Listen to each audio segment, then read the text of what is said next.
父王，那个花瓶可是直直对着我脑袋砸的，幸好二哥护住了我。要是真的砸到我脑袋上，我就算不死也会重伤。不过二哥的脑袋砸在地上出血了，医馆的大夫没有小魏大夫医术好，你让小魏大夫去给二哥看看吧。他的伤你不用担心，本王会让魏兰去给他医治。你禁足还没有解除，为什么突然出府？二哥被裴焕州欺负了，我去给他报复回来。我让风和打了他2巴掌，让他跪下给我二哥磕5个响头认错。哦对了，我把风和暂时留在了太祖母身边，等到太祖母80大寿那天再把他带回来。你觉得今日之事是谁做的？不会是靖远侯府。洛宽景淡淡的嗯了一声，他还以为洛烟会气愤过甚，怀疑靖远侯府。他远比他想象中的要聪慧。父王，我想去那个茶楼看看。不行，你给本王老老实实的待在王府，哪里也不准去。可是我……没有可是。风和既然被你留在了靖远侯府，本王再给你一个丫鬟。洛烟迟疑一瞬，没有拒绝。他突然觉得自己身边危险重重，还是多点人保护为好。不多时，从皇宫里下学回来的洛昭和听到外面消息的裴淑玉一同赶到了云深院。裴淑玉拉着洛烟的手，上上下下的仔细看了看，只见他除了手心的一点擦伤以外，没有多大的事儿，这才长长的松了口气。明成呢？是他救了你，他现在怎么样？有没有事？还不清楚，我怕耽误救治，就让秀儿把二哥带到附近的医馆，现在应该在回来的路上。好端端的花瓶怎么会突然掉下来？那家茶楼做事也太不仔细了。哼，怕就是有人蓄意为之啊。上次洛烟差点被淹死，这次差点被砸死。你若是再不查清楚，保护不了自己的女儿，那你这个秦王当的也太窝囊了，干脆退位让贤算了。看着洛宽景沉下来的脸色，裴淑玉咽了咽口水，把洛昭护在身后，干巴巴地说道：王爷，孩子还小，童言无忌，童言无忌，您大人大量，不要跟一个孩子计较。洛宽景淡淡的瞥了眼像是护鸡崽子似的护着洛昭的裴淑玉，又收回视线，并没有说什么。他也不是第一次从洛昭口中听到这种大逆不道的话，听着听着都习惯了，并没有太在乎。况且他说的也对啊，他的女儿2次差点死掉，幕后凶手显然不把他放在眼里，他怎能不怒？此事本王会彻查到底。无事，你们就先下去吧。裴淑玉一听，立马拽着洛昭的手腕离开了云深院。父王，我今天受了委屈，为了补偿我，你能答应我一件事吗？你说是什么？本王再考虑考虑答不答应。2个月后是我太祖母的80大寿，我想要父王跟我们一起去靖远侯府给太祖母贺寿。不去。父王，那天会有一场好戏可看，你确定不去吗？什么好戏？这个不能说，保密。你让风和留在侯府，是因为这场好戏？算是吧。本王考虑考虑吧。那父王，我先走啦，等秋叶师傅回来了我再过来。哥，你干嘛呢？洛昭没有搭理他，眼神愤愤，捡起地上的一块大石头，对着水中的一条鱼扔了过去，差点没把鱼给砸晕过去。哥，你幼不幼稚啊？少管我！洛烟好说歹说，才让洛昭停下对水中小鱼儿的厮杀。哥，我那天问了父王一件事，我问他，若是有朝一日你被大前国的人抓走当人质，大前国要他自断双臂才会放了你，你猜父王怎么说？洛昭是本王的亲儿子，他被抓走了，本王自然不会坐视不理，会想办法去救他。但自断双臂是绝无可能的事，本王若自断双臂，他们也不会放了洛昭，只会更加羞辱嘲笑本王罢了。哥，这是父王的原话，我没有添油加醋哦。父王其实对你对我还是很关心的。哼，你还真信了他？他说的这些话不过就是在哄你罢了，你还傻乎乎的相信了。哥啊，你想想，以父王的性格，他会撒谎吗？洛言，你是在替他说话吗？你也不站在我这一边了，是吗？我只是不想让哥哥和父王产生不必要的误会。哼，我和他之间没有误会，只有一条命。哥，你觉得是谁想要我的命？我不过是秦王府的一个郡主，碍着谁的路了，三番五次的想要置我于死地。我觉得推你落水的幕后之人和这次事情的幕后之人应该不是同一个人。你落水的事情我怀疑是沈薇儿做的，你前世死得早，不知道沈薇儿后来嫁给了渣爹。在我离开京城去军中后的第1年，也就是7年后，书中沈薇儿后面确实是嫁给了洛宽景当继室，只是没到2个月她突然死了，书中也没有写到底是什么原因死。可按照洛昭所说的，她的那一世呢，沈薇儿没有死。沈薇儿后来给父王生孩子了吗？没有，她死了，听说是掉进水里淹死了。啊，死了呀？你忘记了吗？你每次见到沈薇儿，对她鼻子不是鼻子，眼睛不是眼睛的，就差是没有明着说她是不要脸的狐狸精了。她仗着自己是皇祖母的侄女，总是来秦王府，一定是她收买的小翠。沈薇儿现在和皇祖母去了大光阴寺，除夕才能回来。要想知道是不是她，等到她回到京城，咱们试探试探就知道了。不过这次的事情我还真想不出来是谁做的，你得罪的人还挺多，当然了，也不排除当真是个意外。我得罪的人确实挺多的，这群人加起来都能开2-3桌麻将了。不多时，王府的侍卫去医馆把谭明成给带回来了。二哥，救命之恩无以为报，唯有献上我全身家当。从今以后，我们就是异父异母的亲兄妹，你指哪儿，我打哪儿。你我本就是兄妹，救你也是应该的。二哥好好休息，这件事父王已经派人去查了，想来应该很快就能查清楚，王府不会让你白白受伤。交代几句照顾谭明成的小厮，罗烟这才离开。临近傍晚，秋野还没有回来，反倒是江云羡牵着一匹小白马回来了。钢蛋！钢蛋儿听到洛烟的声音，甩着尾巴走了过来，亲昵地贴了贴他的脸。嘿，太好了，钢蛋，你回来了，我还以为再也找不到你了。你有没有受伤呀？让我看看。放心，你的钢蛋皮糙肉厚的，就受了点皮外伤。反倒是你，怎么出门一趟还差点被砸死了呢？江云羡，你不会说话就给我闭嘴。好啊，我好心给你们的小白马找回来，你们就是这么对我的。哼，我是不会告诉你们花瓶掉下来的时候我也在场。你也在场？你看到了什么？我就不告诉你们。哟，瞧瞧这是谁呀？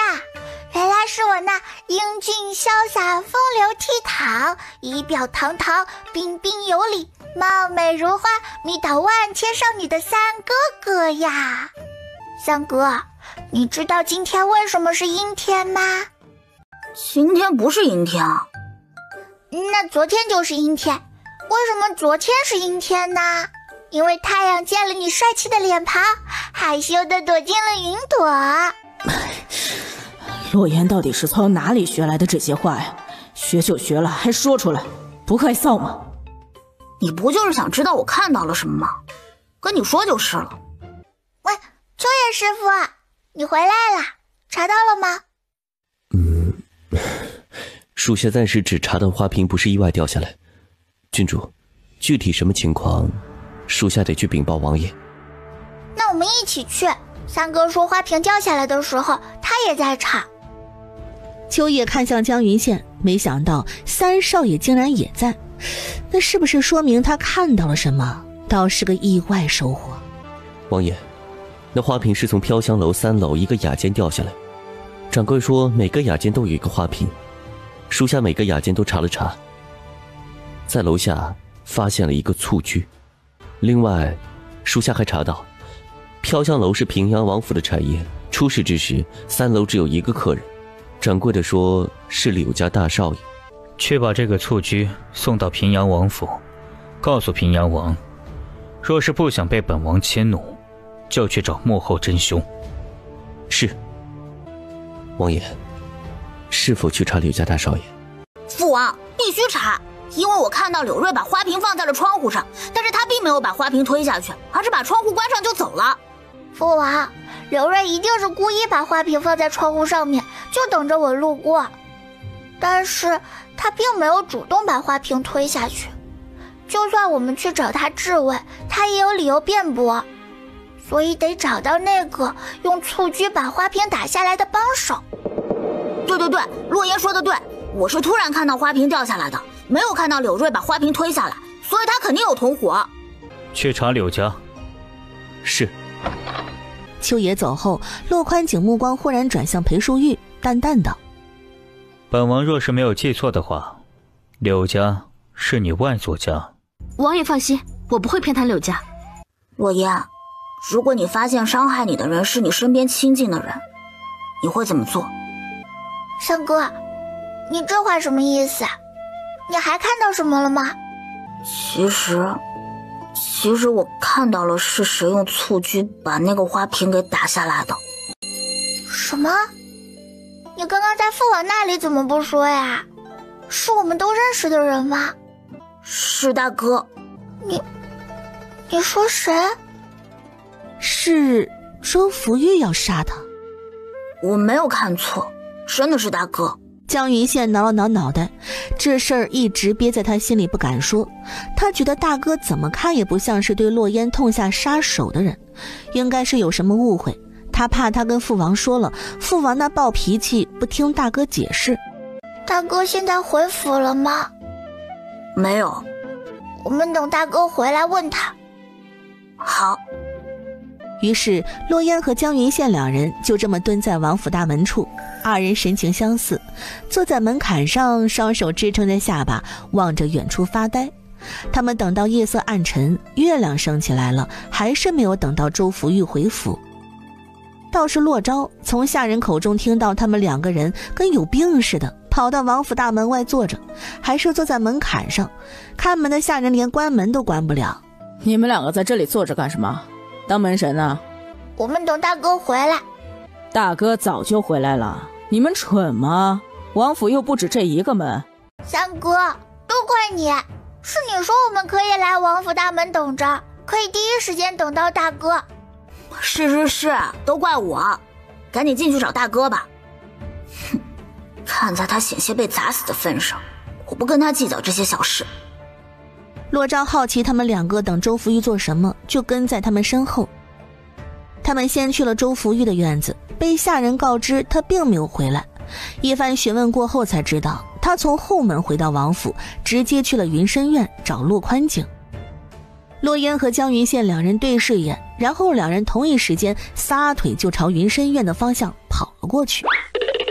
父王，花瓶是我用蹴鞠砸下来的，差点害了小妹，都是我的错，我认罚。本王不信你是蓄意为之。我确实不是蓄意为之的，但差点伤了小妹，让二弟受了重伤是真的，父王罚我吧。说说你为什么这么做？我今天在书中收到了一封信，说是我想知道是谁杀害了我全家，就去同和居3号雅间。我将信将疑的去了，但雅间并没有人。然后我透过窗户看到了对面飘香楼楼顶上出现了一个黑衣人，这个黑衣人脸上戴着一个面具，我下意识的以为他就是杀害我家人的凶手，就跳窗追了上去，追了一圈也没有追上他。恰巧这个时候，我面前突然出现一群踢着蹴鞠的孩子，我把踢到我面前的蹴鞠捡起来，朝他扔了过去。我没有想到飘香楼上会突然出现一个花瓶，蹴鞠就那么巧地打在花瓶上，小妹和二弟又那么巧地经过。本王，父王，刀下留人！父王，我觉得这其中一定是有什么误会，你先听大哥解释。洛言，本王在你眼里就是不分青红皂白的人吗？啊！周福玉没想到洛言会突然出现，还挡在自己面前。他愣怔了一下，看着后面又进来的洛昭和江云羡，不确定地问：你们都知道了？大哥，我都看到了，是你把蹴鞠扔到花瓶上面，花瓶才会掉下来的。什么？周福玉，你要杀了洛言？我不是故意的。他快速简单地解释了一遍自己为什么会突然把蹴鞠扔到花瓶上。你是个蠢货吗？你全家被杀，幕后凶手是谁，连秦王府的势力都还没有查清楚，你仅仅凭借着一张不知道从哪儿来的信你就相信了？你知不知道，若不是谭明成救了洛言，此时此刻王府已经挂上白布办丧事了。周福玉知道这件事确实是自己的错，若不是他不够谨慎，着了别人的算计，就不会出现这种事儿。他低着头沉默着，任由洛昭骂他。大哥，别骂了，大哥也知道错了。现在与其骂大哥，不如想想是谁敢这么算计我们秦王府。我和二哥是末时一刻出门，并没有坐马车，当时街上很多人都认出我来了。如果这个时候幕后之人盯上了我，完全有时间安排人去给大哥递信。秋玉，王爷，去找秋野。柳家涉嫌谋害皇室郡主，罪不容诛，把柳家全家给本王抓进来，扔进锦衣卫大牢，严刑拷打。是。大哥，那封信还在吗？哦，在的。周福玉从怀里把那封信给拿了出来，递给洛烟。通过自己查不出来什么，信纸和墨汁也是街上能买得到的。洛烟叹了口气，为什么他看的小说里女主一般都能通过信猜出幕后凶手，怎么到他这就不行了呢？好了，你们都下去吧。洛宽景摆了摆手，随后看向周福玉：你留下来。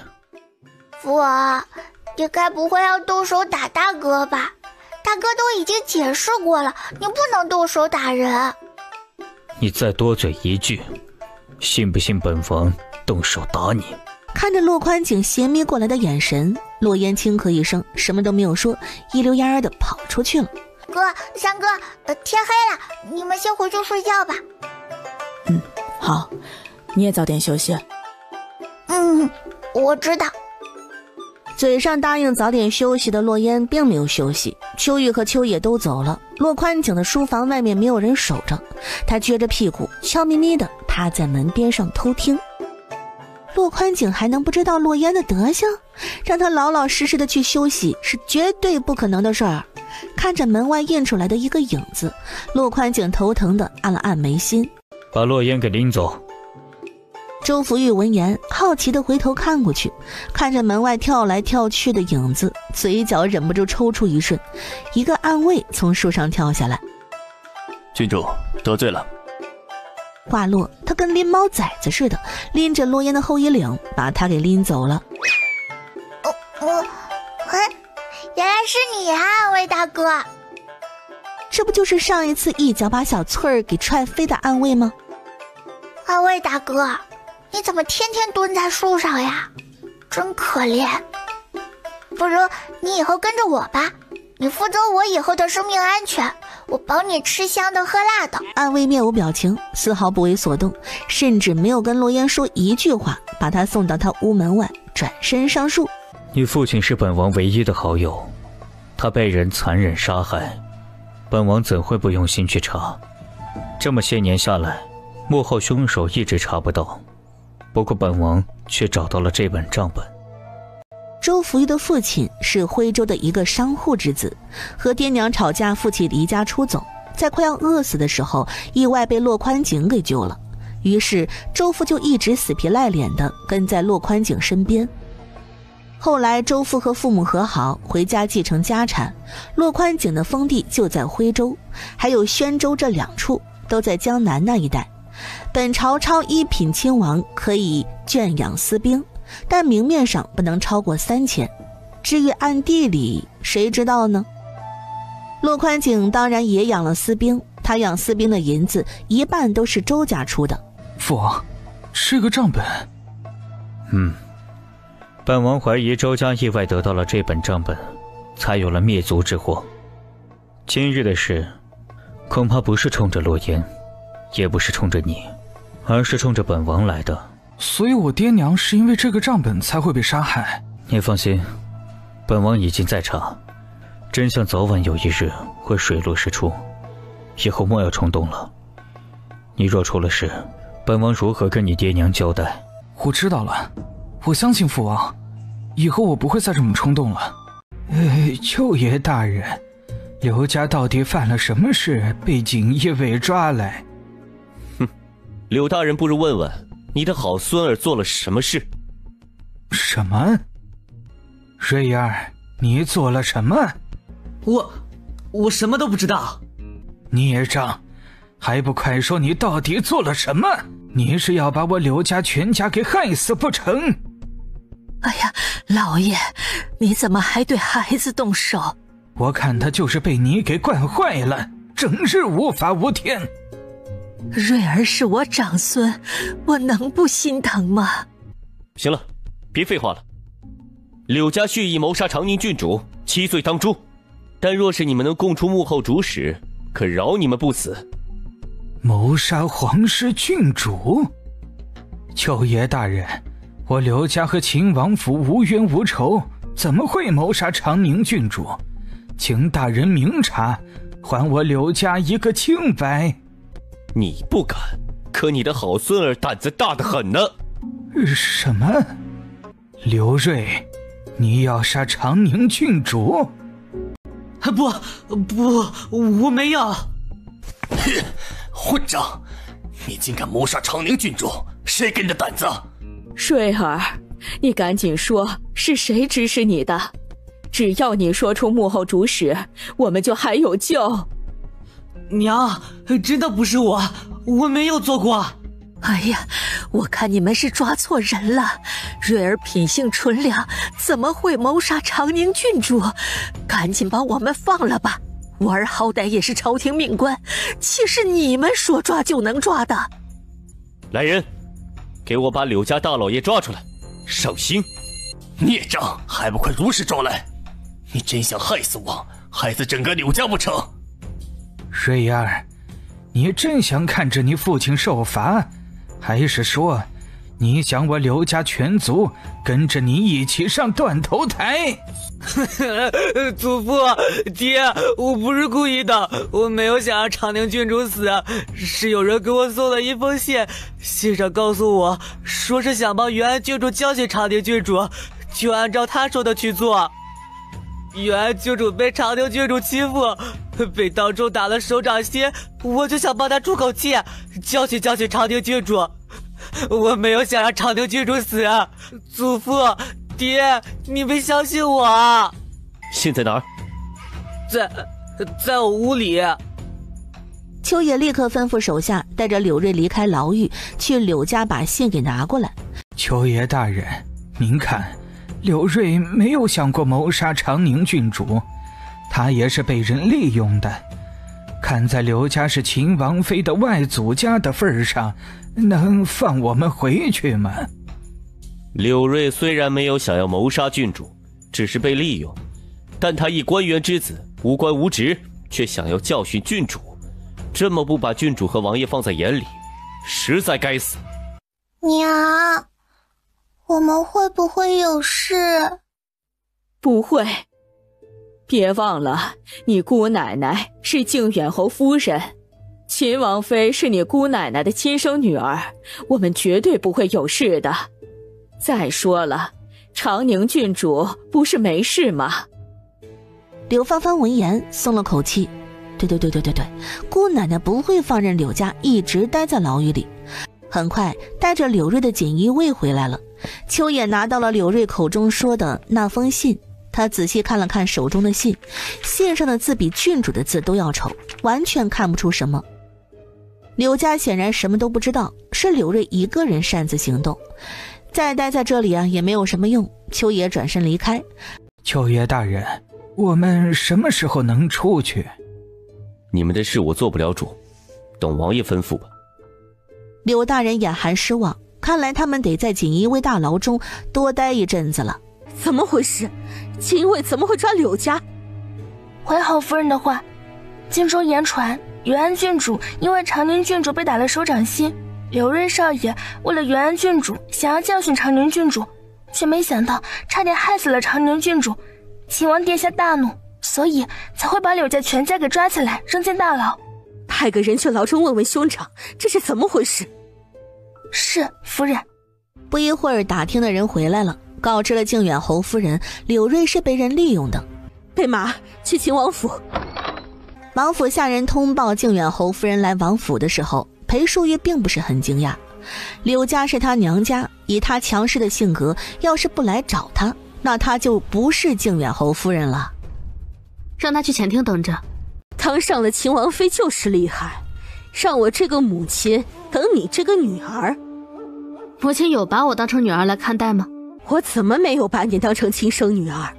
得知当年的事情后，我第一时间就派了人去接你回府。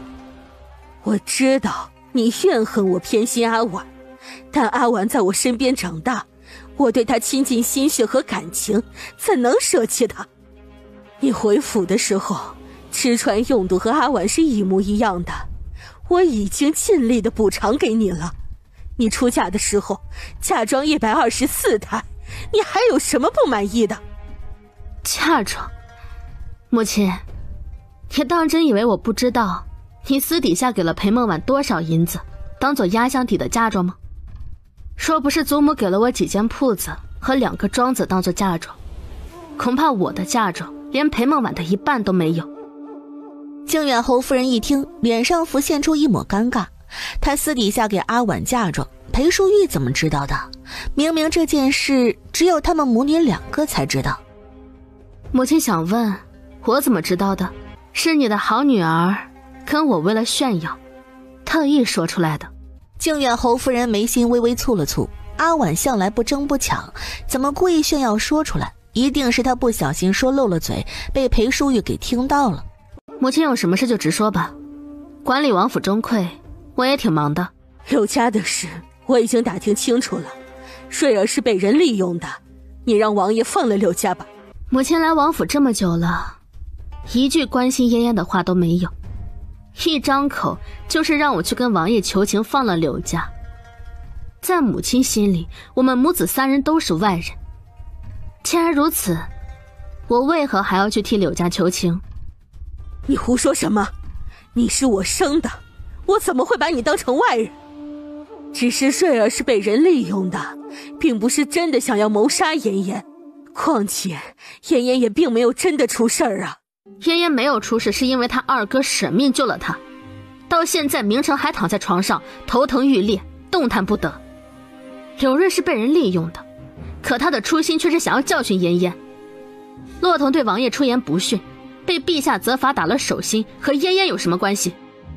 柳瑞是什么身份，竟敢为了骆童想要出手教训嫣嫣？我还没有去找他的麻烦，母亲还想我去为他说情，痴人说梦。你非得把事情做得这么绝才开心？不是我要把事情做绝，是母亲太过偏心。嫣嫣是我女儿，她今年才10岁，我绝对不会让我的女儿受了委屈，还要被迫的去原谅伤害她的人。裴淑玉，柳家是你外祖家，你当真要看着你舅舅一家被关进大牢而不管不顾？舅舅一家被关进大牢并不是我的错，母亲与其在这里让我去求王爷放了他们，不如去查幕后主使是谁。查清了幕后主使是谁，说不定王爷心情好，会放了柳家。你惹我偏心，我给你跪下认错，你就当是看在我的面子上，去求王爷放了柳家。哎，夫人，您这是做什么呀？哪有做母亲的跪女儿的？您这是要把王妃架在火上烤啊！她是王妃，我是臣妇，跪的也是应当的。外祖母，你这是干嘛呢？小幼孝道押着我母亲去给柳家求情。裴淑玉说不出来的话，洛烟可以说。外祖母，我知道你心里着急柳家，可让柳家全家入狱一事是我父王吩咐的，你求到我母妃头上也没有用，你不如求求我，毕竟这件事我才是受害者，说不定我心情一好就去找父王给柳家求情呢。胡闹！我与你母亲讨论要事，你过来做什么？外祖母想要母亲去给柳家求情，可柳瑞想要谋杀我怎么能不过来呢？我不过来，怎么知道外祖母如此偏心呢？不准胡说！瑞儿只是被人利用，他没有想要谋杀你。哦，那他就是想替骆童来教训我。他是骆童什么人呀？为什么要替骆童来教训我呢？哎呀，真是猜不透呢。外祖母，柳家入狱是我父王下的命令，你若是想救柳家，去求我父王便是，何故来为难我母妃？好啊，好得很！你们明知道柳家是我娘家，却都不把我放在眼里，眼睁睁地看着柳家入狱受折磨，你们干脆以后也别叫我外祖母了。好的，靖远侯夫人。好的，靖远侯夫人。裴淑玉，你就是这么教自己孩子的，竟然如此的不尊重长辈。有的长辈是长辈，有的长辈不过是个倚老卖老的老不死的东西罢了。刚坐下拿起茶盏喝茶的裴淑玉猛不丁的听到这句话，直接被呛住，大声咳嗽起来。这么直白的骂他是倚老卖老的老不死，真的好吗？咚的一下，靖远侯夫人晕了，被洛烟口中直白的那句倚老卖老的老不死的东西这句话给刺激的晕了。夫人你怎么了？来人啊，快去把侯夫人扶起来送进屋里，再去请大夫过来。丫鬟们收到吩咐，很快就把靖远侯夫人给带下去，等大夫过来。妍妍，她总归是你外祖母，你可以不亲近她，私底下骂她也行，但当着这么多人的面，你骂了她，对你名声也不好。母妃不用担心，王府的下人卖身契都在你手中，不会乱说什么。至于外祖母，她若是不想被传出倚老卖老的名声，晚节不保，也不会在外面乱说。只不过以后对我们母子三人，可能再也不会待见了。只希望她真的不会说出去吧。另一边被送到客房休息的靖远侯夫人，还没有等到大夫过来，就已经醒过来了。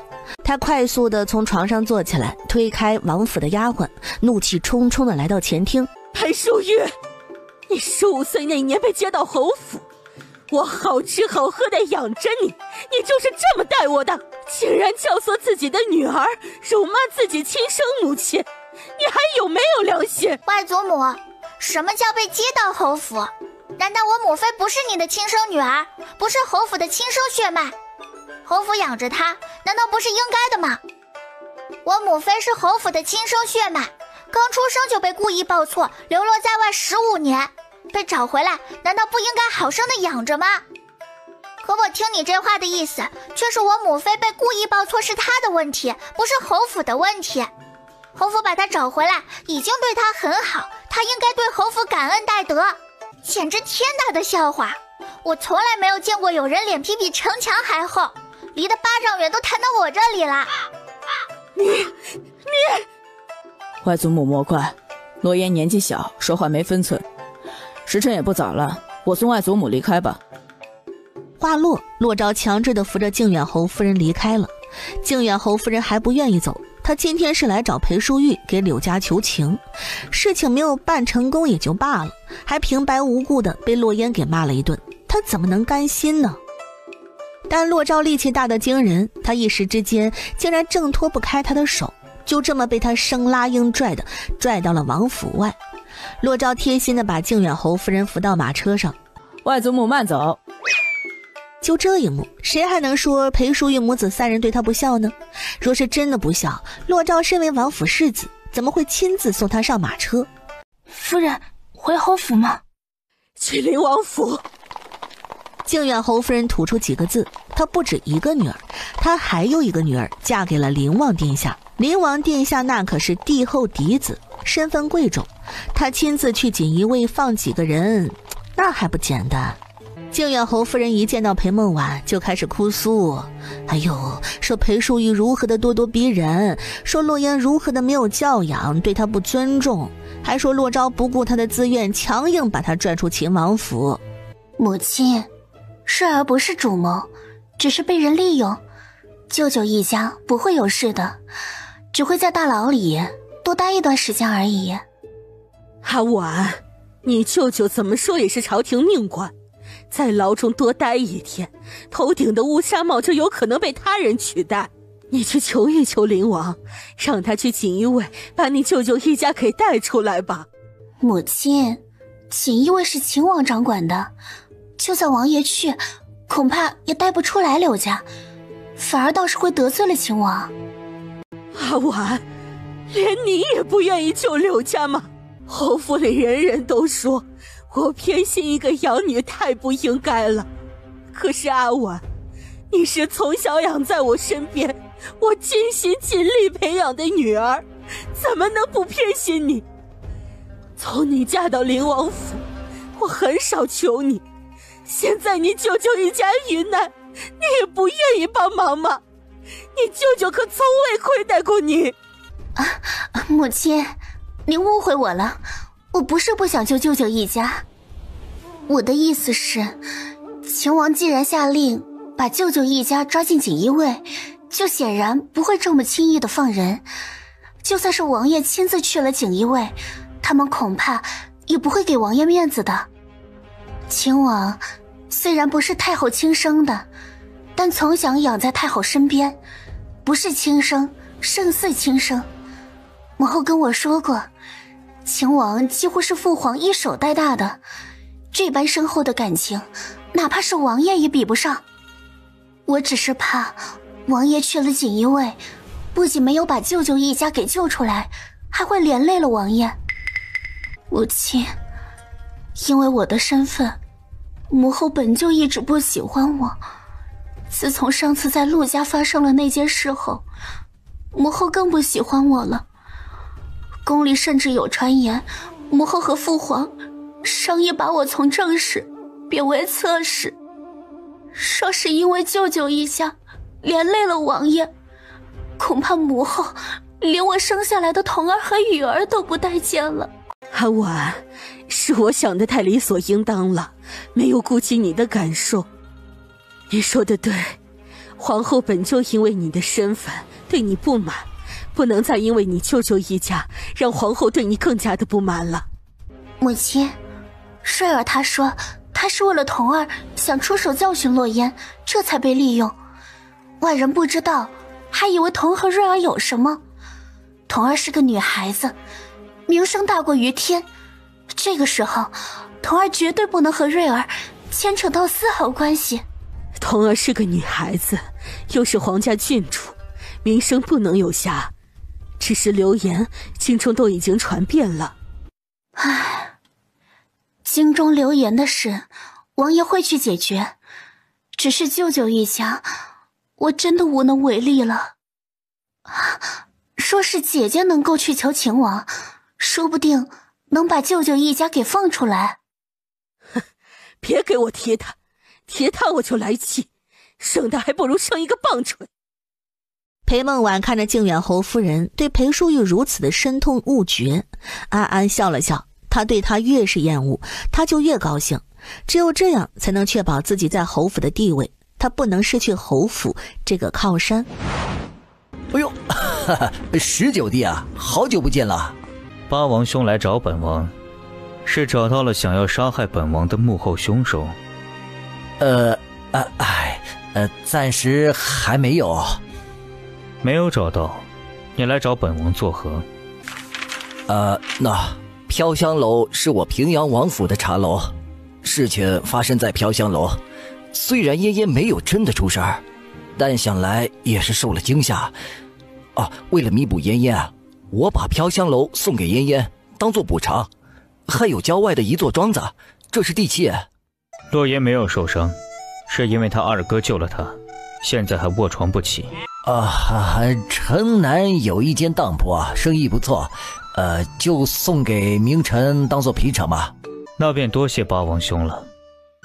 就不打扰十九弟了，告辞。平阳王很快离开了秦王府，洛烟去了谭明成的院子，把平阳王后面送来的店铺地契递给他。谭明成看着手中的地契，双眸亮得惊人，感觉头也不是太疼了。二哥，我借花献佛，这个也给你，谢谢你救了我一条狗命。行，那我就不客气了。挨得了一座茶楼，一间店铺，他这伤啊也不算白受了。对了，幕后凶手找到了吗？还没有，不过你别担心，父王会查清楚的。你说谁？丹阳公主？所有线索都指向了丹阳公主。洛宽景眉心微蹙，也没有料到会是丹阳公主。丹阳公主是先皇的嫡长公主，非常受宠，皇帝登基也有丹阳公主的帮助，所以皇帝对这位皇姐也多有尊重。备马车，去皇宫。是，王爷。我也要去。父王，我想知道丹阳姑姑为什么要害我。王爷，我跟你们一起去皇宫吧。洛昭没有说话，但眼神透露出他也要跟过去。都去吧。张嬷嬷，扶本宫去沐浴更衣。公主，您这又是何必呢？本宫欠他一条命，这一次算是两清了。张嬷嬷叹了口气，不再多言，服侍她沐浴，随后穿上公主华服，又来到了熟悉的养心殿。叩见陛下、皇后娘娘，我认罪，是我派人给柳瑞和周福玉送信，算计洛烟。你为何要这么做？没有为什么，我认罪，陛下无论怎么惩罚我，我都认。秦王，洛烟是你的女儿，你怎么看？洛宽景沉默了片刻，皱着眉似是在思考。大殿中寂静无声，他们在等洛宽景想好对丹阳公主的惩罚。丹阳姑姑，我能问你一个问题吗？丹阳公主怔了一下，点头嗯了一声。柳家是你亲生母亲的娘家，你为什么会选择柳家？没有为什么。丹阳姑姑，你可能不太了解我，我这个人其实很记仇的。若是我没有记错的话，苏恒和苏凡好像跟我差不多大，也不知道他们两个能不能承受得住来自秦王府的报复。稚子无辜。我呸！你孙子是人，我就不是人啦。还说什么稚子无辜，说的我好像是七老80岁的人似的。你对我动狠手，难道就没想过我和你两个孙子差不多大吗？19弟，一切都是我做的，你要打要罚我都认，哪怕是褫夺我公主封号，把我贬为庶人，我也认了。只希望你不要对我2个孙儿动手。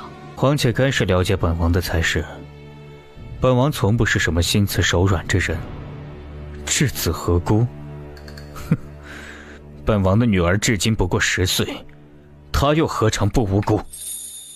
丹阳公主眸心颤了颤，顿时哑口无言。皇兄，既然皇姐说把她贬为庶人她也接受，那就把她贬为庶人，再把宣平伯府全家流放岭南吧。陛下，不可以！伯府的人什么都不知道，算计落雁，想要杀他，都是我一个人计划的，跟伯府无关。恒儿和范儿他们什么都不知道，求陛下不要罚伯府。丹阳公主曾经是何等的尊贵，皇帝因为她是长姐，又帮助她夺嫡，进宫面圣的时候还免了她的跪拜礼，现在竟然如此卑微的磕头认错。皇姐，你为何要杀落雁？总得有个理由。没有理由。丹阳公主，嫣嫣可是你亲侄女，你怎么能忍心对她动手？你还是人吗？丹阳公主抿唇，低下头不说话。哼，丹阳公主，我们都不是傻子，秦王府从未得罪过你，你没有理由要杀落雁，一定是有人指使你这么做的。你若是说出幕后主使，宣平伯府自会没事。可你若是不说，我见到苏恒和苏凡两人就揍他们一顿，直到把他们揍到残废为止。你别忘了，宣平伯府不只是他们2个男丁，他们残废了，就再也没有希望继承伯府的爵位了。丹阳公主闻言，猛地抬头看向洛昭，眼中闪过一抹不可置信。这是威胁，赤裸裸的威胁。你若是从公主被贬为了庶人，从此不再是高高在上的丹阳公主，他们就再也没有人庇护了。我揍他们还不是易如反掌，轻轻松松？没有幕后主使，都是我一个人做的。你们非要知道理由是吧？好，我今天就说给你们听。那就是因为你的母妃淑妃，她害死了我母后。简直荒谬！你母后死于病重，与本王母妃有何关系？什么病重？分明就是你母妃给我母后下毒，我母后是中毒而亡。信口雌黄！难不成太医院所有的太医都被本王母妃给收买了？你当先皇是傻子不成？无论你信不信，你的母妃都是杀死我母后的凶手，所以我也要你感受失去至亲之人的痛苦。洛言运气好，侥幸没死，是我棋差一招，被你们查到，我也无话可说。还有撞柱子，快拦住他！可惜已经晚了。大殿中所有人都没有料到，身份如此贵重的丹阳公主竟然会撞柱自杀。快去请太医！王公公连忙应声推了出去。洛烟咬了咬牙，第一时间跑到丹阳公主跟前儿，抖着手摸了摸她的鼻息。忽然间，她的手被气息尚在的丹阳公主给抓住，她努力睁开眼睛看着洛烟，张了张嘴，无声对她说了几个字，随后抓着她的手无力地垂下来，缓缓闭上了双眼。洛烟瞳孔地震，只觉得脑袋嗡的一声，所有思绪在这一刻彻底停止。皇帝命人把丹阳公主尸体给送到宣平伯府，随后把骆宽景叫到跟前儿，劝解道：“19弟，皇姐已经死了，这件事就让她过去吧。若你执意追究，朕也不拦着你，只是恐怕会对你秦王府的名声不太好。你13岁入战场，好不容易有此成就，可不能就这么毁了。”臣弟知道了，不过臣弟不希望他的葬礼大办有哭声。好，朕依你，会吩咐下去。哪2个字？他说皇室。什么？皇室？你没看错吧？我确定我没有看错。哥，你说这丹阳姑姑是什么意思啊？她是临死之前觉得愧疚于我，所以想告诉我是谁真的想要杀我，但是她又害怕那个人会因为她的背叛对她的2个孙子动手，所以就给了我一个模糊答案。我们在这里猜来猜去也猜不出一个结果，你去告诉渣爹吧。虽然我不想承认，但是这件事只有告诉他才能查出来真相。我去告诉父王，你要跟我一起去吗？不去。洛烟就知道他会拒绝，也没有意外，独自一人去了云深院找洛宽景，把丹阳公主临死前说的那2个字告诉了他。洛宽景听罢，机不可察地皱了皱眉，薄唇抿成一条直线，眼底沉黑隐晦。洛烟觉得他爹脸色有点可怕，像是要杀人。这件事莫要对外说，对你不利。父王，你知道是谁吗？有些猜测，但需要去查。我有点疑惑，那个人为什么突然要杀我呀？在这个以男子为尊的男权皇朝，杀洛昭比杀他来得划算，毕竟洛昭才是王府世子。因为你太高调显眼了。皇帝口谕，丹阳公主在御前撞柱而亡，这是对她的不敬，葬礼不准大办，也不准有哭声。丹惠公主是丹阳公主异母同胞的亲妹妹，她来到宣平伯府，看着冷冷清清没有一丝哭声的葬礼，甚至苏恒和苏凡2个人都被下人捂住嘴巴，不让他们哭出声。丹惠公主红了眼眶，再也忍不住转身离开。她带着愤怒来到秦王府，只是还没有进府就被告知秦王府现在不招待任何人。去告诉你们家王爷，说是见不到他，本宫今天就不走了。李管家蹙了蹙眉，堂堂一个公主竟然做出这等不要脸皮的事儿，他不敢耽误，连忙去禀报洛宽景。他愿意等就让他等。是。你怎么了？怎么从皇宫出来就闷闷不乐的？被丹阳公主撞柱子给吓着了？没有。哥，你觉得会是谁指使丹阳姑姑来杀我？我不知道。丹阳姑姑临死之前用口型跟我说了2个字。洛烟想破了脑袋也想不到自己是因为太过高调显眼而被盯上，真他妈离谱啊！不过他觉得最主要的还是因为她是秦王府的郡主，是洛宽景的亲生女儿，那人想要对付的应该自始至终只是洛宽景。洛烟现在怀疑书中原主的死，洛昭去战场被身边的人背叛，被敌军抓走，是不是也是幕后之人一手策划的了？目的就是为了让秦王府断子绝孙呢？傅离，你要保护好我呀！属下定会誓死保护郡主。嘿嘿，那我现在交给你一个任务。郡主请说。你去找几个府中小厮，签了死契的，去郊外的农庄买几吨大粪，泼到叶家门口和丹惠公主府门口。是。你照我说的去做，记住啦，不要暴露了你是秦王府的人。是。风离动作很快，趁着天色暗沉无人发现之际，捏着鼻子指挥着王府小厮把他买来的大粪泼在叶家门口和丹惠公主府门口。哎呦，家主不好了，有人在叶家门外泼粪了。什么？你再说一遍，泼了什么？有人在叶家门外泼了大粪。什么人敢如此的大胆？丹惠公主还没有从秦王府回来。没有。你派个人不，你亲自去找丹惠公主，让她赶紧离开秦王府。家主，丹惠公主会听老奴的吗？你去告诉她，若是她不抓紧离开秦王府，下一个被泼粪的就是她公主府。此时的叶家主还不知道公主府门外已经被泼了粪。父亲，您的意思是来我们叶家泼粪的是秦王府做的？秦王是超一品秦王，天皇贵胄，身份贵重，怎么能做出这等恶心人的事儿？哈哈，秦王做不出来，可他的一双儿女可是聪慧的厉害。想来有这个想法的应该是他的一双儿女。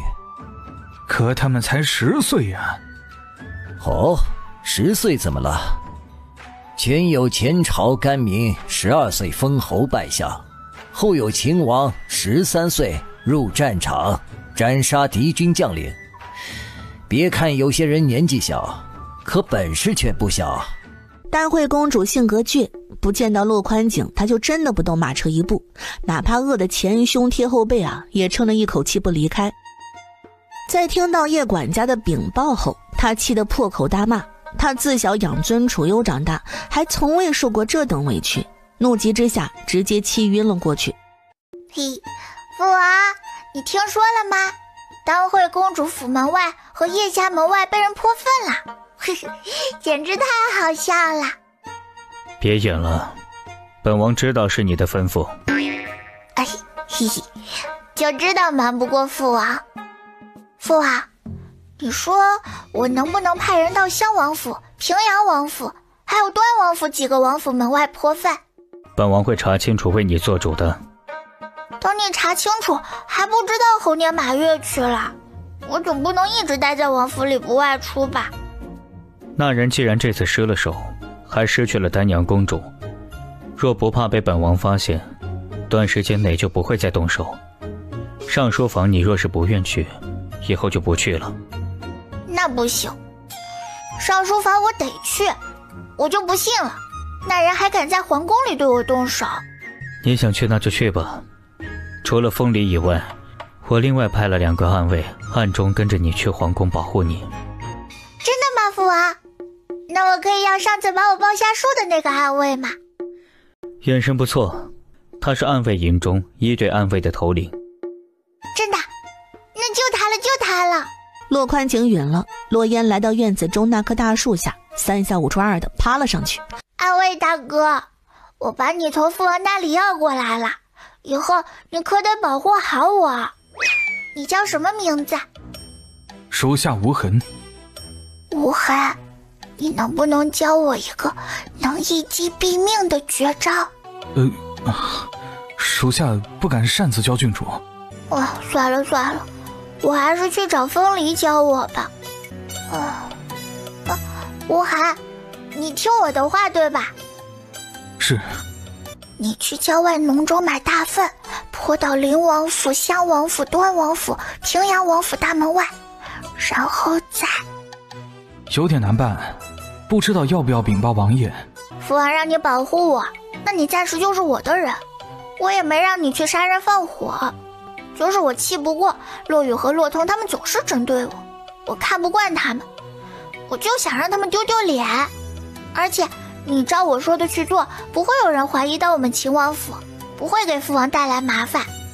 父王事后问起你，你就说是我吩咐的，跟你无关。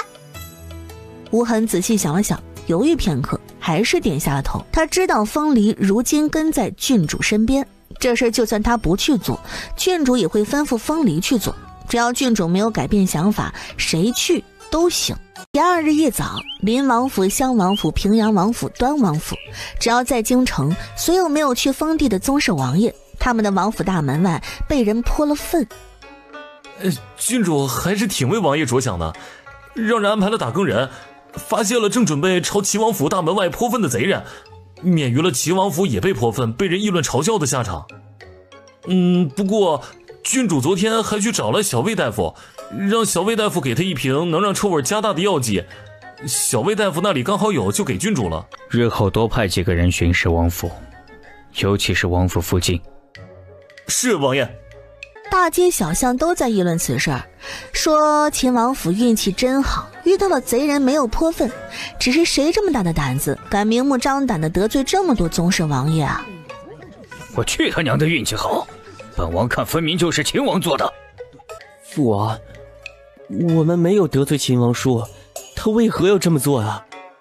还能为什么？他怀疑是我们收买了丹阳公主，但丹阳公主已经死了，现在他查不到，心中怒气发不出去，只能用这种办法来恶心内人，或者再激内人出手。一旦内人动手了，他就能顺藤摸瓜查到内人。父王怀疑是谁？秦王都不知道，本王怎么知道？行了，本王从后门去上朝，你赶紧让下人把大粪给清理干净。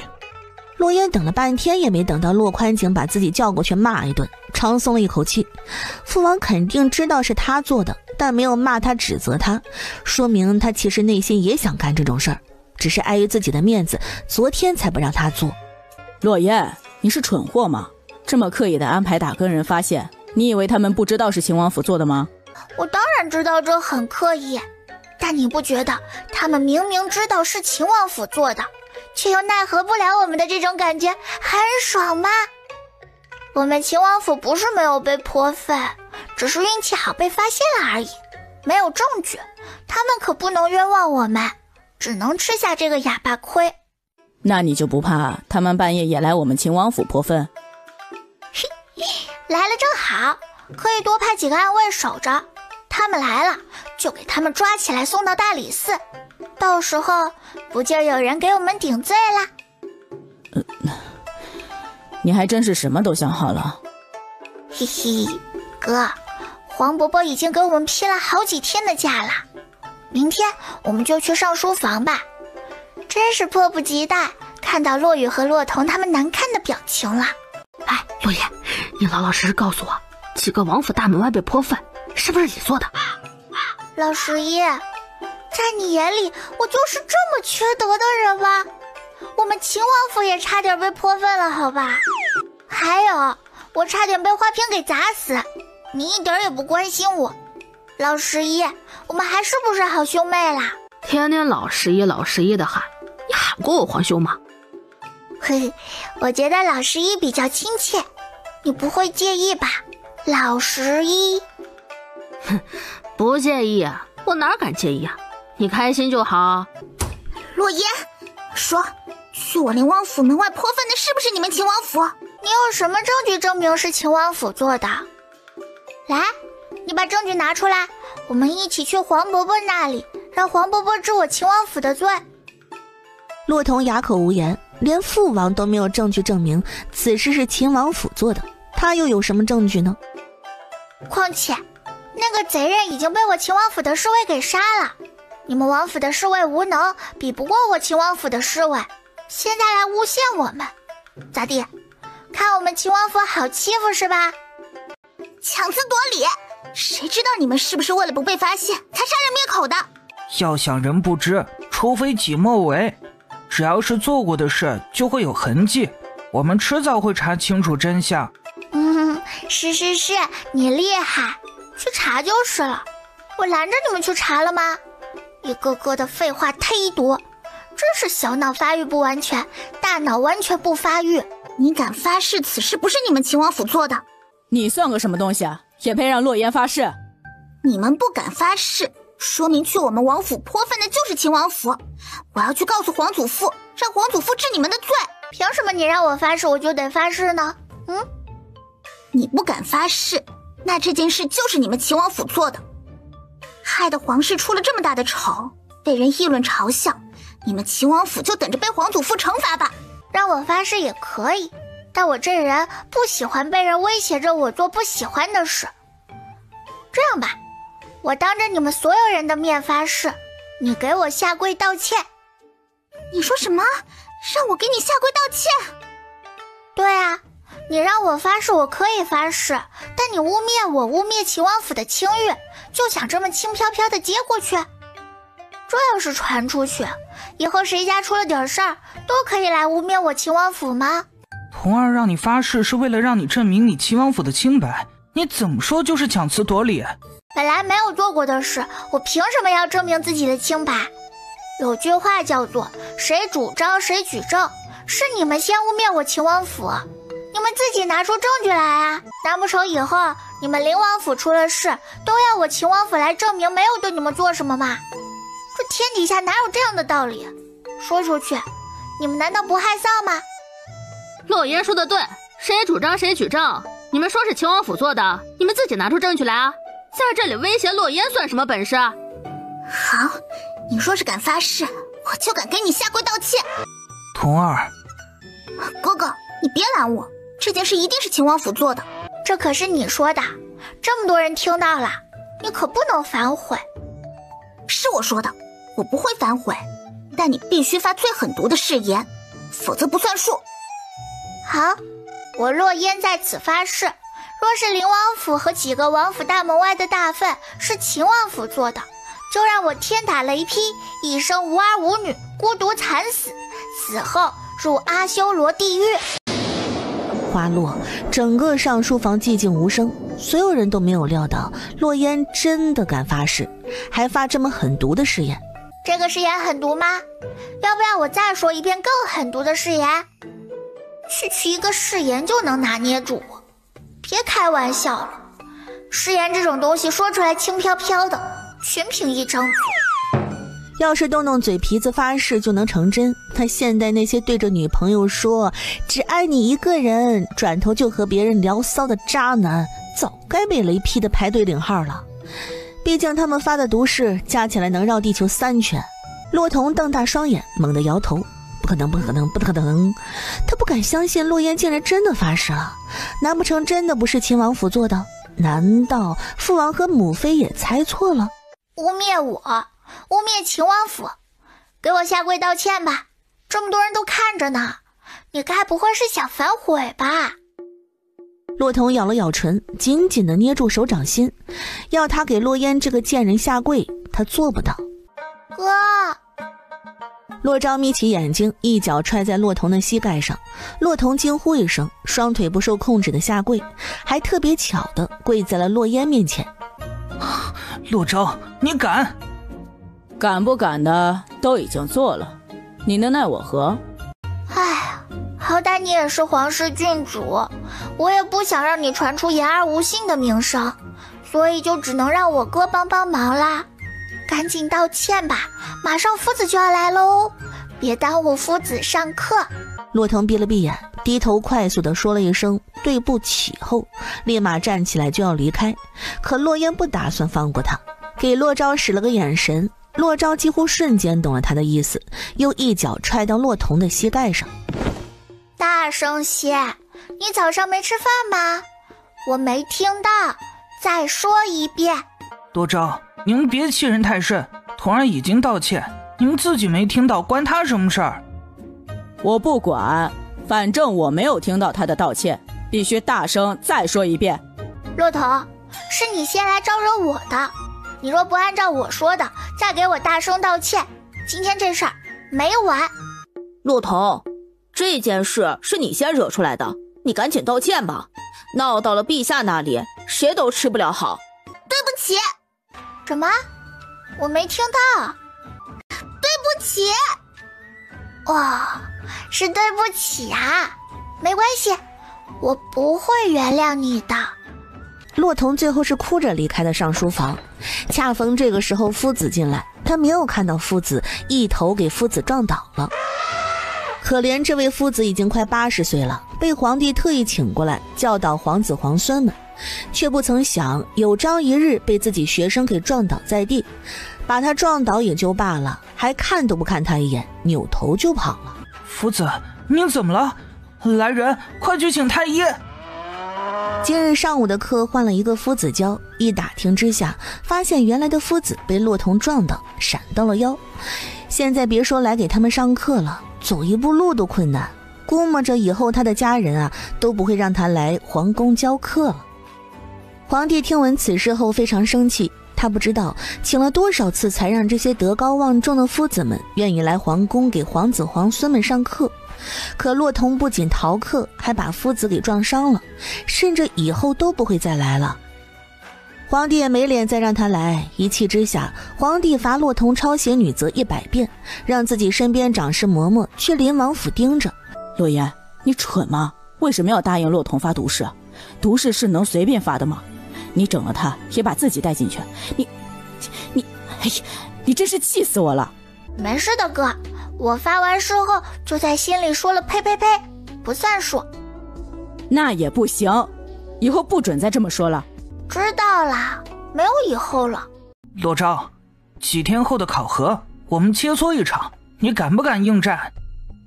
哼，你让我应战，我就应战，那我多没面子呀。你不敢？你怕我？怎么说，我也是你的长辈，当长辈是得让着点小辈。若是我把你按在地上揍，父王该说我没有个长辈的样子了。对战场上只有对手，没有长辈和小辈，哪怕你把我按在地上打，我也心服口服。别想了，我不会答应的。你是秦王府世子，将来或许会继承秦王一脉上战场，你连我的应战都不敢答应，将来如何继承秦王府爵位？你就这么想让我答应跟你切磋？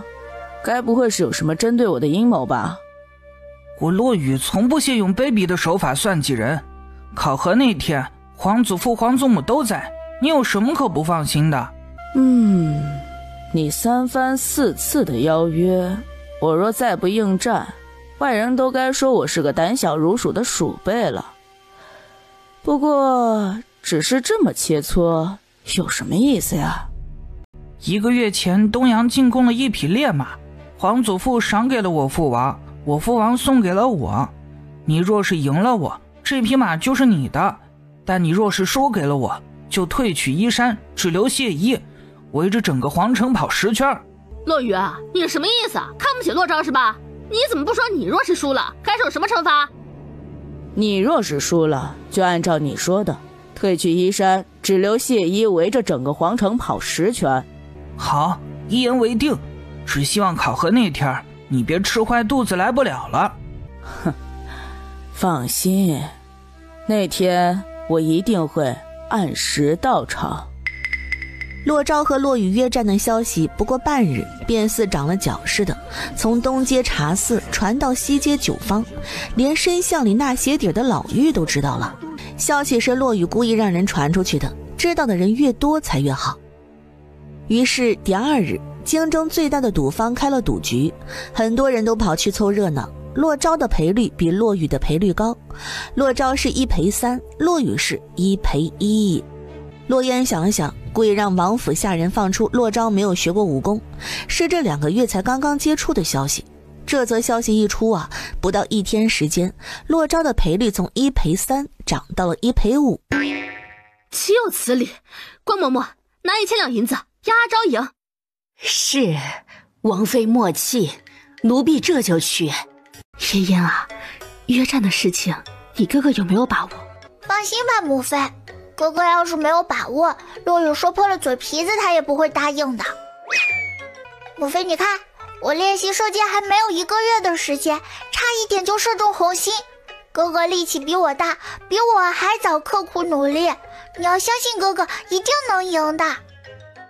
听洛烟这么一说，裴淑玉担忧焦躁的心稍微定了定。母妃，你这也太上火了，太上火对身体不好，须得阴阳调和才能。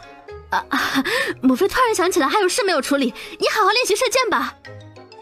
洛烟看着裴淑玉跑得比兔子还快的身影，扑哧一声笑了出来。母妃是怕他说什么呀？跑得这么快？雨儿，不必这么刻苦，我打听过的，洛昭啊，从小到大都没有学过武功，你肯定能赢得了他的。我有自信能赢洛昭，但师父说过，不可小看任何一个敌人。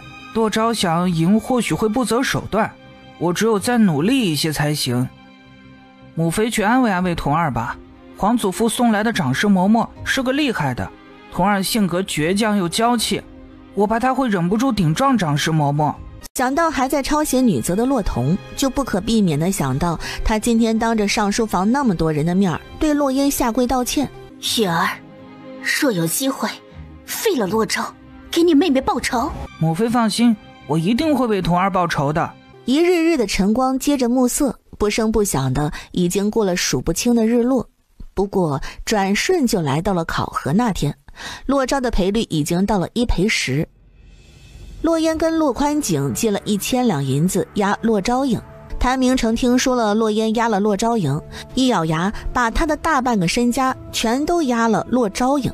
周福玉见状想了想，他也去押了洛昭赢，输人不输阵。至于江云县，他是除了洛烟以外第2个相信洛昭一定会赢的人，早在赌局刚开始就去押洛昭赢。哟，瞧瞧，这是谁来了呀？原来是我们鼎鼎有名的云安郡主呀！云安郡主，你的100遍女则抄完了吗？跟你有何干系？我是在关心你呀。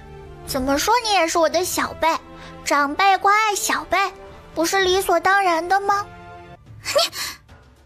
童儿，莫要争这些口舌之争。骑射考核放在上午，下午才是切磋，所以上午皇帝等人都没有过来。洛烟选了步射，本想着随便射几箭，只要及格了就行。没成想骆童那边竟然连续3箭射中了红心。年之云在旁边大声恭贺，聂统领夸赞了骆童几句。骆童高傲地抬起下巴，一脸挑衅地看着洛烟。哼，废物就是废物，哪怕再努力也改变不了自己是废物的事实。聂统领，麻烦你把靶子拿到10米开外。10米？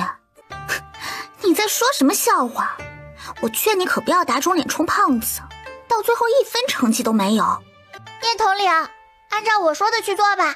长宁郡主，10米对11皇子和羽世子这种学过武功的人来说非常容易射中红心，但女子力气天生比男子小，你又没有学过武功，一不小心就会脱靶。无妨，脱靶就脱靶啦。聂统领，你还提醒他做什么？有些人就是自大自负，不见棺材不落泪。洛烟眼神冷漠，右手拿着弓，左手拿着箭。突然间，本对着靶子的箭突然对准骆童的方向，一箭射了过去。洛烟，你要杀了我！你若再说一句废话，我会让你尝受一遍中箭的滋味。你敢？你看我敢不敢？长宁郡主，杀人犯法，哪怕你是秦王府郡主，也会受到惩罚。嘿，长宁郡主，不可呀！我跟你们开玩笑呢，我怎么会在大庭广众之下杀人呢？我又不是傻子。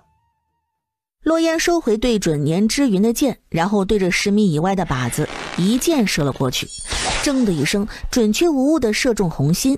是不可能！洛烟眉毛高高的扬了起来，又抽出旁边的箭，准备向靶子射过去。又是红心，箭筒里的箭都被洛烟射了出去，把靶射中红心。别说是骆童，就连聂统领都有些惊讶。明明前不久洛烟连5米的靶子都会脱靶，仅仅半个月时间，10米开外的靶子都能把靶射中红心，倒是有些天赋啊。废物就是废物，哪怕再努力也改变不了自己是废物的事实。骆童气得跺脚。有些人啊，明明自己是个废物，却嘲笑别人，真是笑死人了。不知道他怎么有脸笑别人的。骆童在骆萧等人的嘲笑中神色愤愤跑走，跑去景仁宫找皇后哭诉。骆羽见状，狠狠刮了一眼洛烟，快速追了过去。皇后听闻这件事，轻声安慰了骆童2句，见他还是一个劲儿的哭闹，心中隐隐升起一股不耐烦来。皇祖母，我有话想单独跟您说。皇后点头，摆了摆手，让屋子里的宫女离开。童儿，你也下去吧。骆童也没心情听骆羽要和皇后说什么，点了下头，跟着宫女来到偏厅。羽儿，你要跟本宫说什么？我有一计可以废了骆昭，但需要皇祖母助我。你与骆昭切磋时，秦王或许也会来，陛下也在。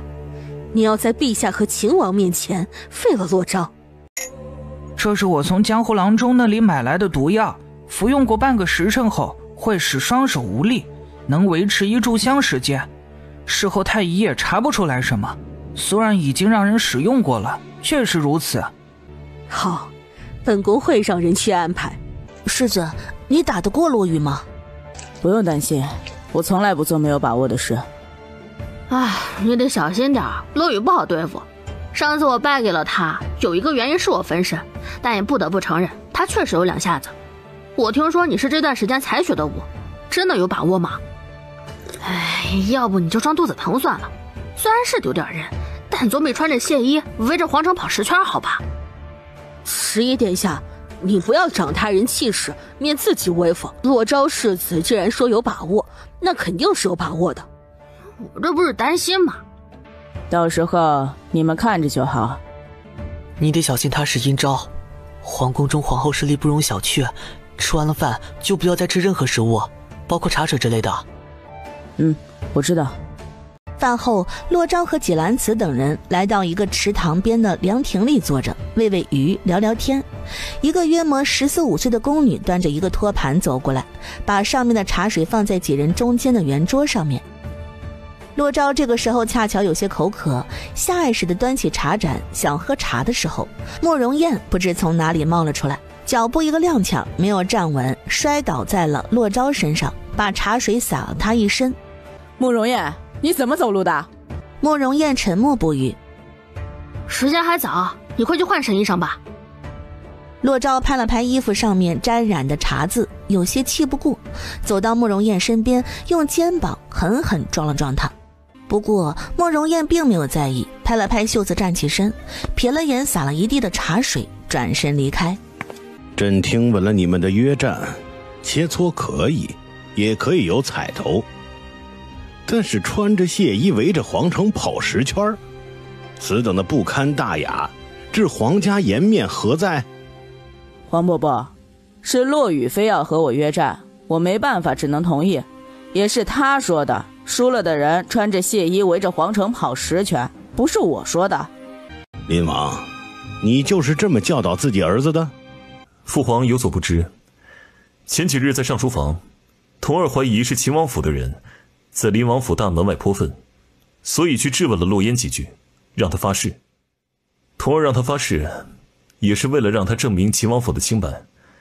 可洛烟却不依不饶，认为童儿污蔑他，让童儿给他下跪道歉。童儿愿意道歉，不愿意下跪，洛昭就踹了他的膝盖2次，到现在童儿的膝盖还有伤。雨儿就童儿这么一个亲妹妹，自然是生气的，于是他就想和洛昭切磋，光明正大的打败他，也是为了安抚童儿。只是洛昭一直不同意，所以雨儿才说出了这个惩罚。父皇，雨儿年纪不大，为了妹妹一时有些冲动，还望父皇谅解。有些人的嘴呀，臭得像一坨狗屎。伯伯，你可不要听二皇兄倒打一耙的话，分明是骆驼污蔑我秦王府。我身为秦王府郡主，也不能就这么看着骆驼污蔑秦王府的清誉吧。我让他给我下跪道歉怎么啦？按照辈分，他应该要喊我姑姑，可他整天张口闭口的喊我的名字。他平常要是能像皇孙殿下那么端庄有礼喊我姑姑，我也不会这么为难他。皇伯伯，你不能因为骆驼是您孙女，你就偏心他呀。各有各的说法，皇帝头疼欲裂。就在这时，太子和太子妃忽然过来了。太子，你身体未好，怎么来这儿了？太医说儿臣要多走动，对身体也好。来人，给太子赐座。父皇，儿臣听说了洛昭和洛雨的约战的事，穿着亵衣围着皇城跑10圈，实在不堪大雅。儿臣有一个想法。你说。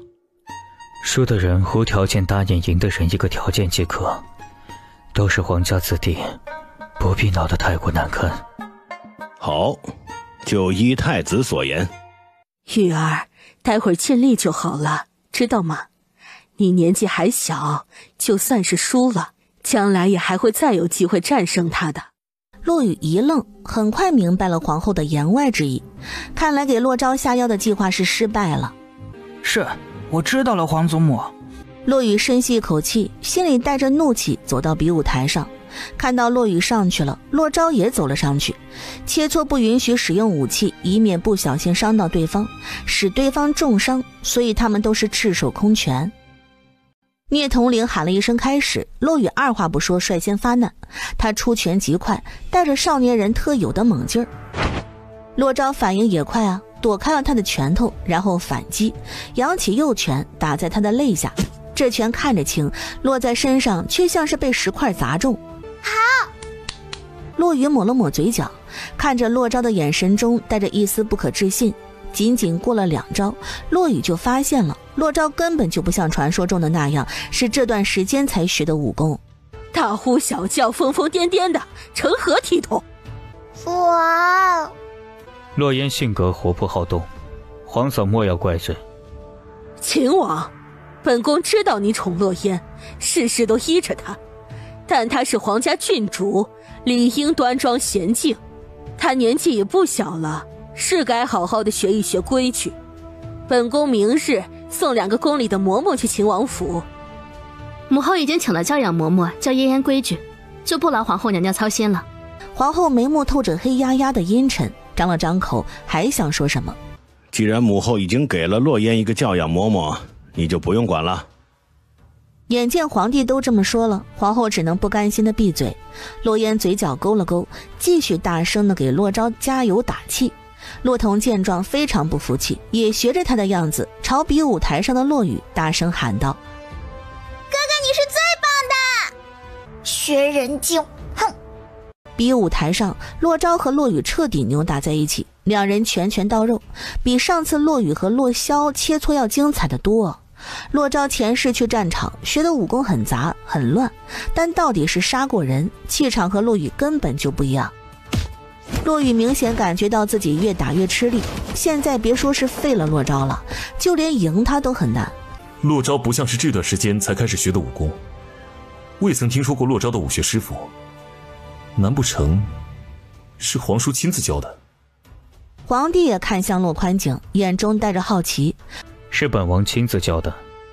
裴淑玉闻言扭过脑袋看了眼洛宽景，他怎么不知道阿昭的武功是王爷亲自教的？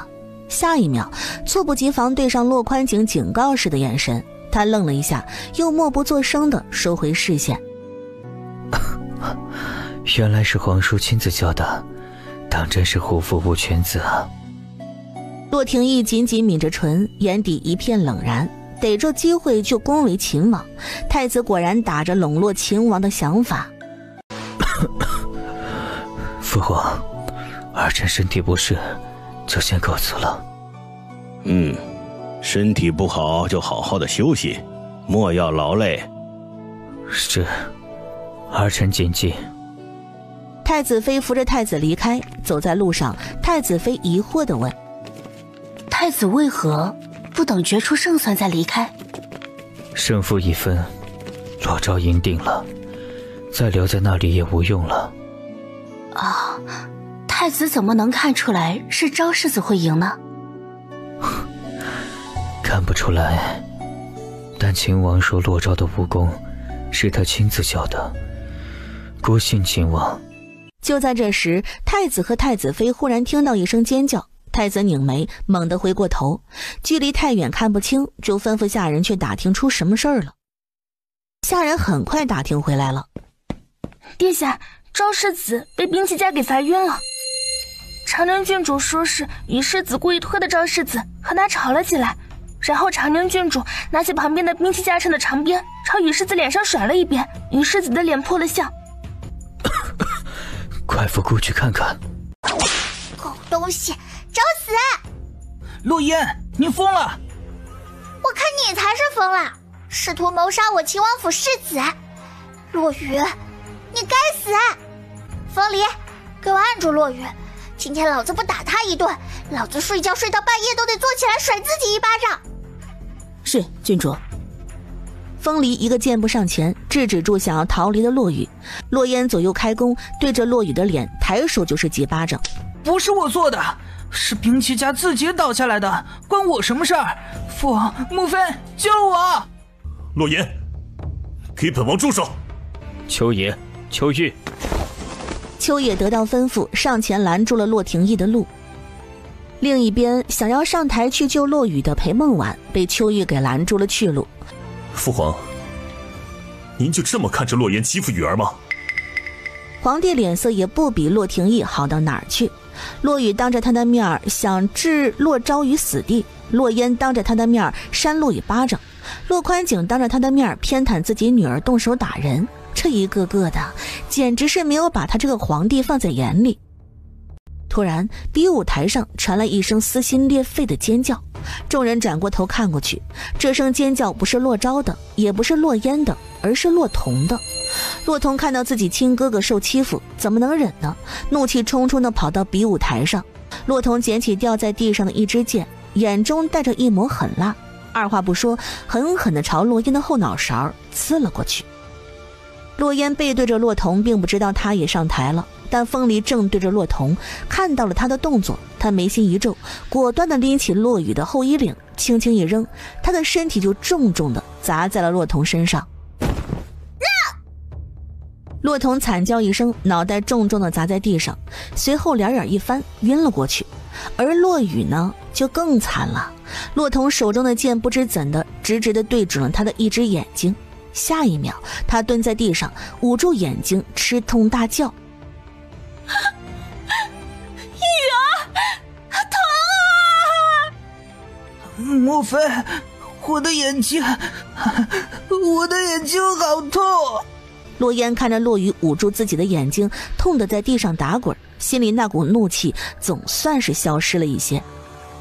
但皇帝看到这么个情况，却是一口气没提上来，晕了过去。皇伯伯，明明说好了的是切磋，可洛雨打不过我哥，就起了歹毒的心思要杀了我哥，实在是可恨。那么重的兵器架子砸在我哥身上，一不小心真的会被砸死。幸好我哥身子骨好，并没有伤到根基。胡说八道！你有什么证据证明是雨儿把兵器架子弄到砸在洛昭身上的？父皇，没有证据，洛烟就认定是雨儿要害洛昭，和丫鬟对雨儿进行殴打。大理寺判案还需要证据，他无凭无据，凭什么冤枉雨儿？凭什么打雨儿？还请父皇为雨儿做主。父皇，太医说雨儿的右眼被剑刺伤，然后再也看不到了。父皇，母后，您一定要为雨儿做主啊！皇伯伯，我看到哥哥被兵器架子砸晕了过去，非常生气地动手打了洛雨。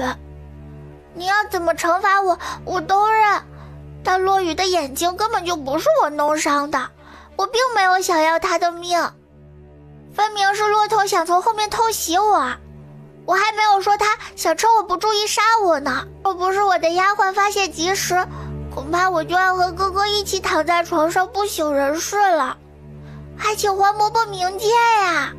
童儿和雨儿兄妹情深，看到你打雨儿，怎么可能不去阻止？皇后娘娘，练武场上那么多双眼睛都看到了，是骆童捡起地上的剑要对妍妍动手，当时妍妍背对着他，没有看到他，若不是风离出手，骆童手中的那支剑恐怕已经刺进了妍妍身上。骆驼和骆雨兄妹情深，就可以罔顾他人性命吗？童儿如今不过10岁，又是个女孩子，力气能有多大？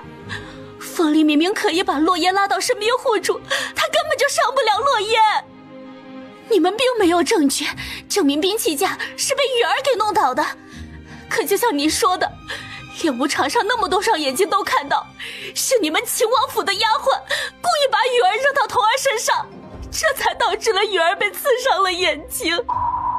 陛下，林王妃说的在理，洛烟不分青红皂白就打了雨儿，童儿是她的妹妹，不可能看着自己哥哥挨打。兵器架倒下来是所有人不想看到的，这只是一个意外，和雨儿受伤并不是意外啊！臣妾恳请陛下狠狠责罚洛烟。皇伯母此言差矣，我来上书房念书也有1个多月了，我之前和聂统领打听过，练武场上的兵器架子非常牢固，若无外人故意推倒是不会倒塌的。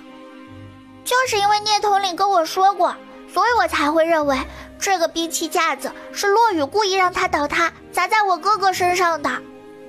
当时我询问聂统领此事的时候，皇孙殿下陆龟灵、纪兰慈他们都在。若是皇伯母不信，可以把聂统领和他们都叫过来，一问便知。皇后脸色陡然间沉了下来，洛烟既然敢当着皇帝的面这么说，就显然说的是真的，把他们都叫过来询问也是多此一举。纪兰慈是洛昭的伴读，皇孙殿下向来和你们走得近，自然会帮着你们说话。皇孙和谁走得近是他自己的事，与洛昭和洛烟有何干系？就是，洛轩和洛少还和洛雨和洛彤走得近呢，你怎么不说？你不能因为皇孙殿下喜欢和我玩，就说他会偏袒我吧？还有聂统领，他是禁军统领，只听黄伯伯的话。你该不会说我能收买黄伯伯身边的人吧？我就算有这个心，也没有这个胆啊！裴梦婉顿时哑然失色。不论洛雨是不是故意推倒兵器架的，洛言也不该贸然出手打雨儿。他就算有罪，也得等陛下决策。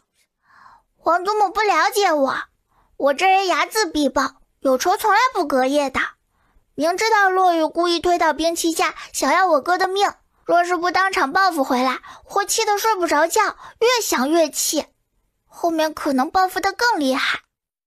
朕还在这里，你是觉得朕不会替你和你哥做主？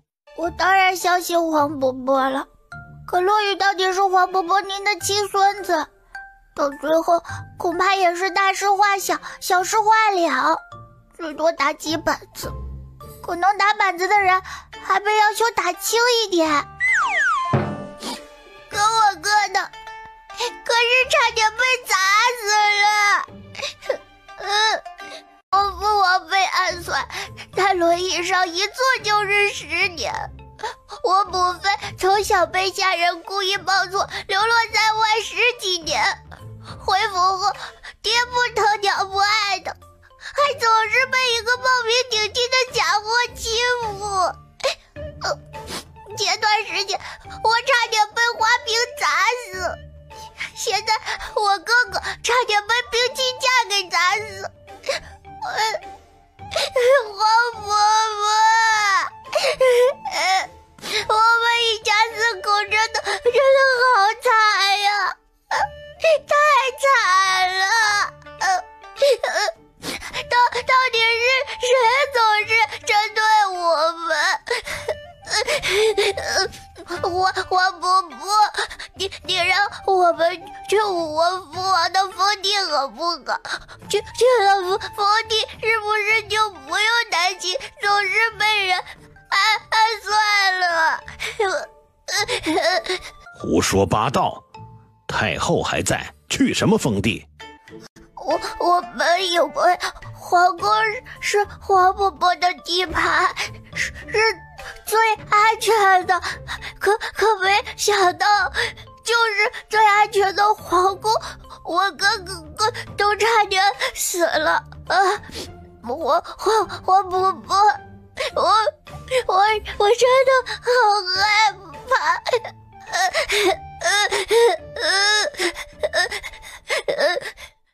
在没有人看到的角落里，洛烟吸着鼻子，伸手偷偷地戳了戳洛宽景的小腿。皇兄，臣弟向来对您对大周忠心耿耿，您安排的事情，臣弟不敢有一丝懈怠，忙到深夜也要完成您交给臣弟的事。臣弟和王妃虽是阴差阳错在一起，但她是臣弟明媒正娶娶回来的妻子，还给臣弟生了2个孩子。臣弟敬重她，臣弟就这么一双亲生儿女，不到半个月的时间接连出事。臣弟恳请皇兄准许臣弟辞去锦衣卫指挥使的官职，带着妻子和儿女去封地。朕不许你辞官，锦衣卫指挥使只能是你。朕已经让聂东去查此事，若洛雨当真是故意把兵器架子给推倒，要置洛昭于死地，朕不会放过他的。王福禄，你去把聂东叫过来。是，陛下。